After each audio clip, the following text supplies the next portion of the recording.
آدم علیہ السلام کی وفات اور بیٹے شیس کو وصیت۔ بسم اللہ الرحمن الرحیم۔ واقعات اسلام دیکھنے والے سبھی معزز خواتین و حضرات کو میری طرف سے السلام علیکم ورحمۃ اللہ وبرکاتہ۔ آدم علیہ السلام کی وفات کب اور کیسے ہوئی؟ شیس کا مطلب ہے اللہ کا دیا ہوا تحفہ۔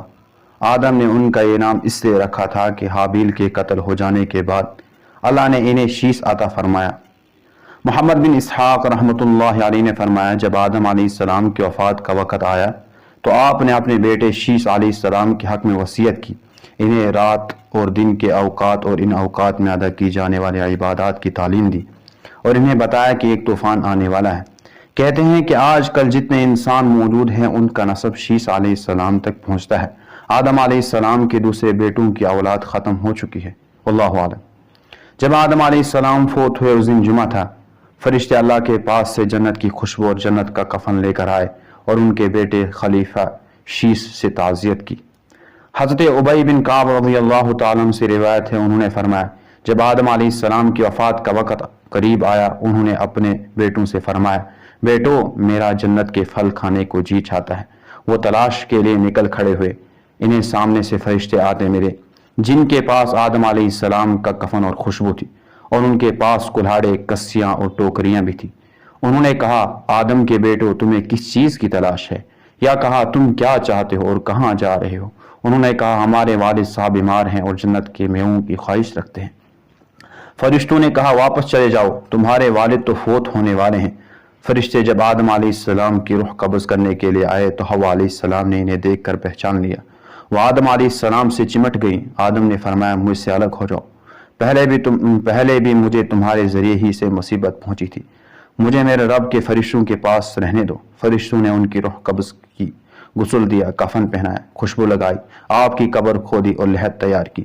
پھر انہوں نے آدم علیہ السلام کی نماز جنازہ ادا کی، پھر انہیں قبر میں رکھ کر اوپر سے مٹی ڈال دی۔ پھر انہوں نے کہا، آدم کے بیٹو تمہارے لیے یہی طریقہ ہے۔ حضرت آدم علیہ السلام کہاں دفن ہے اس میں اختلاف ہے۔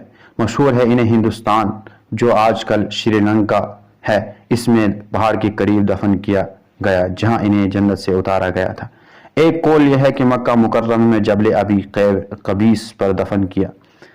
یہ بھی کہتے ہیں کہ حضرت نوح علیہ السلام نے طوفان کے موقع پر ان کی اور حضرت حوا علیہ السلام کی میتوں کو ایک تابوت میں ڈال کر کشتی میں رکھ دیا تھا، پھر طوفان ختم ہونے کے بعد انہیں بیت المقدس میں دفن کیا۔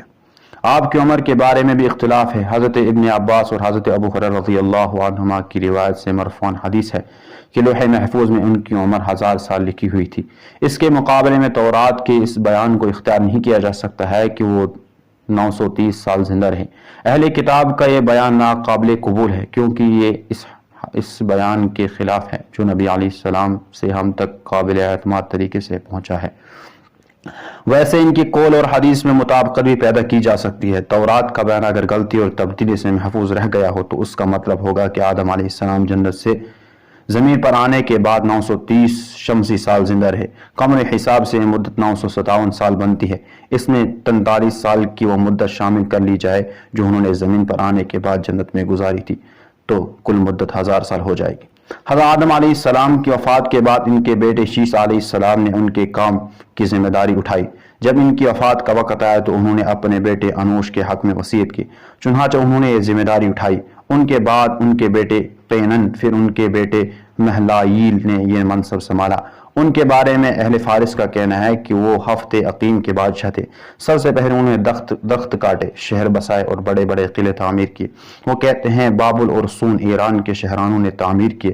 انہوں نے ابلیس کے لشکروں کو شکست دے کر زمین کے دور دراز علاقوں اور پہاڑوں کی گھاٹیوں میں منتشر کر دیا۔ انہوں نے بہت سے سرکش جن اور بھوت قتل کیے۔ ان کا ایک بہت بڑا تاج تھا، وہ لوگوں سے خطاب فرماتے تھے اور ان کی حکومت 40 سال قائم رہی۔ ان کی وفات پر ان کے بیٹے یرد نے ان کا منصب سنبھالا اور انہوں نے اپنے وفات کے وقت اپنے بیٹے خنوخ